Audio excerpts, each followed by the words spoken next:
Okay, so the salmon is in the pressure canner now. So of course my blood pressure, which is normally low, starts to rise because we're at 110 minutes. And that's a long time for a pressure canner to be running. Because you always worry that the water is going to run out, right?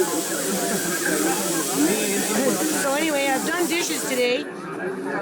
And I did the salmon today. Everybody's got a live video out here right now.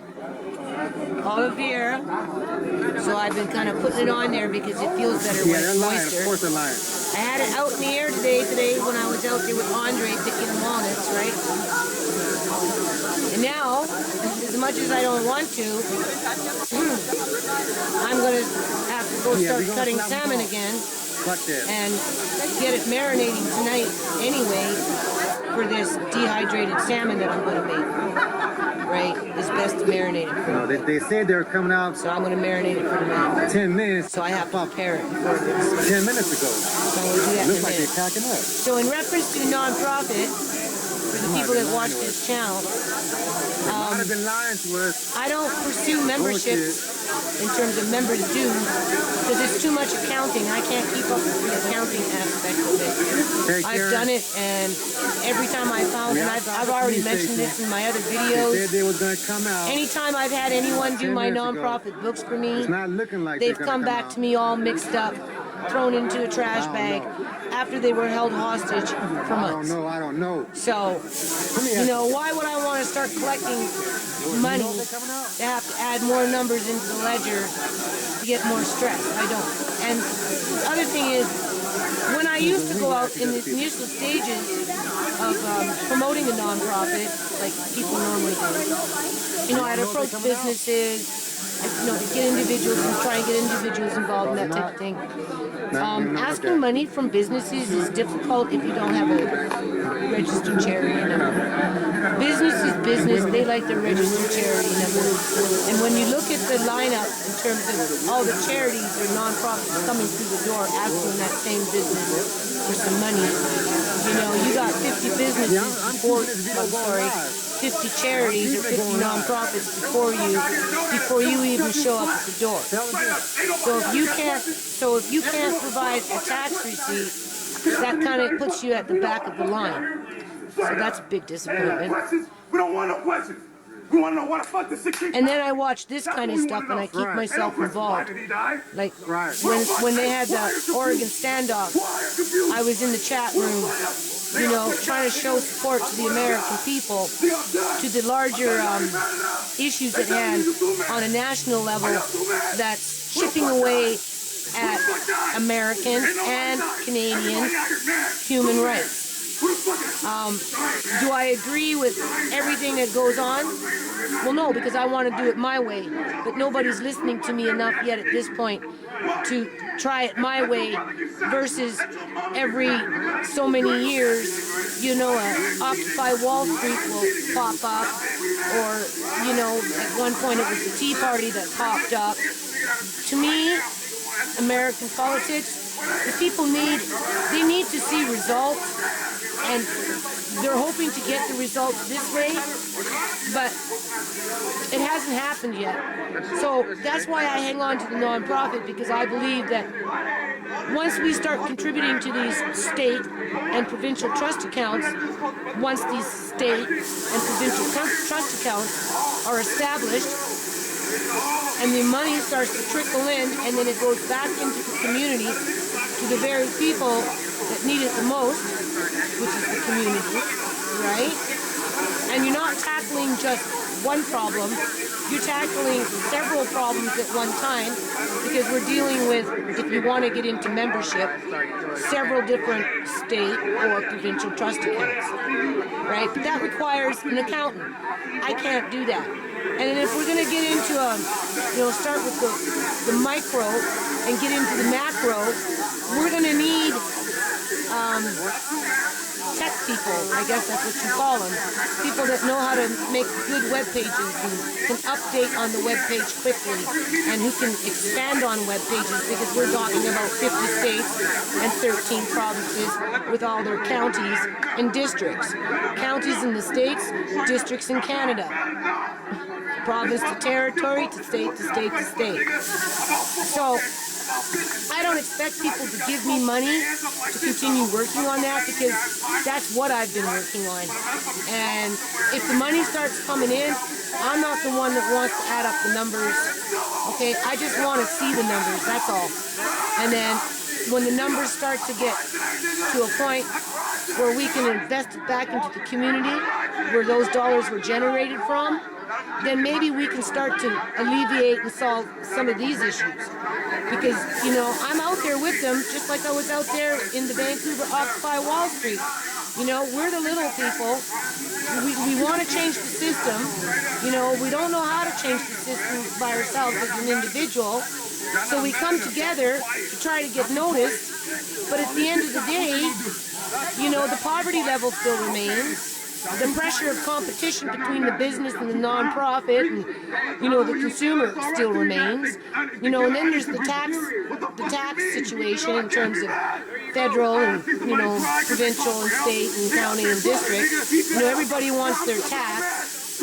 And then it just compounds. Poverty is compounding. I want to reverse that and compound on community wealth, but you know, people don't respond well to that, because I don't know why they don't, other than you know, it interrupts a political agenda that isn't for the people, right? And that's why so many of us are struggling. So I'm working on the nonprofit right now just by talking about this, and I do network on these chat sites. You know, this is what I say. This is what, I'm not afraid to say it. I say X. Hey, I can't take this anymore. Keep it up. Solution. Keep it up. Hey, boy, hey, you're the only Under. person out here talk. Hey. That's the problem. It's about ignorant. Y'all let that brainwash the keyboard. Let that brainwash what they gonna have to say. Stop that. No spelling mistakes. Hey, don't make it. Don't make it. No spelling mistakes. There you go. I'm in the mix. Don't say I don't work on the nonprofit. Okay, so I forgot about the fish. Well, actually, I remembered it yesterday. You know, it was a big chunk of fish, so it took a couple days for it to fully unthaw, right? Because I bought it frozen. This is pre-Fukushima, right? So anyway, smells good, looks good. What, you know, before I go any further with this, obviously I'm using just one hand right now, right? You know, and I did wash dishes with my wound, right? So maybe that kind of agitated it a bit, because, you know, you have to kind of keep up with this stuff, right? So, you know, between washing the floor with vinegar and wiping things down with vinegar and doing dishes and, you know, and I did walnuts and, you know, and now I'm down to with basically the one hand, right? And I have to do this today because it's been in, you know, it's unthawed and it's ready to go now, right? So, I mean, that would make a lot of cat food, but, you know, this is good stuff, right? Nothing wrong with this. Where this stuff came from was, I bought it in, you know, one of those discounted places where people make donations and stuff like that, right? And this fish came from some native band when in those days, right? I guess they had given some for donation. So anyway, I picked up, like, the one bag was like $25 or something like that. The other bag was pretty much the same amount of money, right? So I'm gonna probably can some of this, because you can't refreeze it because it's been frozen. So you either cook it and then freeze it, or you can take it and you can freeze it. No, sorry, Andre, please, Andre. Or you can can it, which I'm going to can some. I've left my canner out for that reason, and once I'm done the salmon, then I'm pretty much going to put my pressure cooker away. Alright, because it's congested. I have a small kitchen, right? So I'm going to can some. So I'm going to start washing jars with my one hand. And I don't think you have to boil them because you're putting them in the pressure canner for 110 minutes. right? So I'm going to can 12. I'm going to see how many jars I've got anyway. So I'm going to can some, and then I can bake some if I want, and then flake it off, the bones, and then boil up some potatoes or something like that, with some onion and whatever. Make little patties, and then I can freeze the patties because the fish will be already cooked. And here's the thing, my kids, you know, they get snotty with me sometimes, right? They say, oh, you don't work, Mom.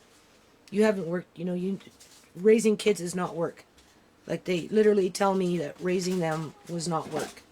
That I absolutely did nothing in all the years that they've been born. And that when I do stuff like this is insignificant. And any yard work that I do is a hobby. It's not considered real work. So, I guess I won't be doing any real work here. I would like to dehydrate some with a little bit of a barbecue sauce or something, or a sugar hickory, which would be nice. So I will probably try a little bit of that just to see what we get. So I guess it's not walnuts today. I have to focus on this fish today. So that's what I'm going to do. Okay, so I'm at the end of my canning lids here. And I think I might have enough. This is a full thing. I got it $1.99, probably 30% off at Value Village a couple of years ago. Right? Because I can't even remember the last time I went to Value Village. So I paid, what, $1.20 for that, people? That's 12 lids with the rims, right? Because I have the lids. I have the rims. I'm short on these now, right? So there's, what, 5 there, 6, and another 12. I got 16 jars anyway. Salmon jars. So that's what I'm going to can right now is 16 jars of salmon, and then I'm going to make some like salmon jerky or something, and then I'm probably going to bake some salmon or fry it up and then make those burgers. So hold on. Okay, so that video is up. Now we're doing Mr. and Mrs. Walnut, and then we're going to talk about the specifics of black walnut. All right. As you can see, people, 10 views, 5 thumbs down. Right. That came up real fast now, don't you think? Okay. So there's the 16 jars of this salmon. It's a unusual looking kind of salmon. Anyway, I put a half of chili pepper in each one. Well, that one got a whole one, but whatever. My kids like it. And then a half a teaspoon of salt. They say a half an inch to the rim.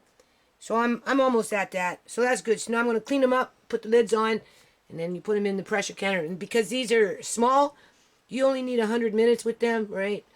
If you go into a little bigger jar, it's 110. But I'll probably do these for about 110. 10 more minutes ain't going to kill you, right? 100, 110. 110 is really safe. Okay, so I ended up taking out some of that salt. I put it like a half a teaspoon in each one. Oh, I forgot one there. I'll just take out a little bit more, right? Not much. I'm just going to use that for the other fish. Yeah, hold on.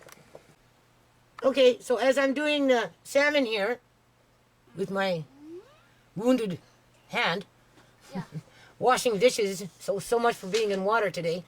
I've already washed dishes, working the salmon, like... Anyway, YouTube third-party abuse, right? Hasn't been up for very long, people. What, an hour? Right?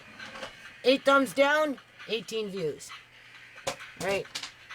This is what I mean. It's been like this ever since Uncle John went missing.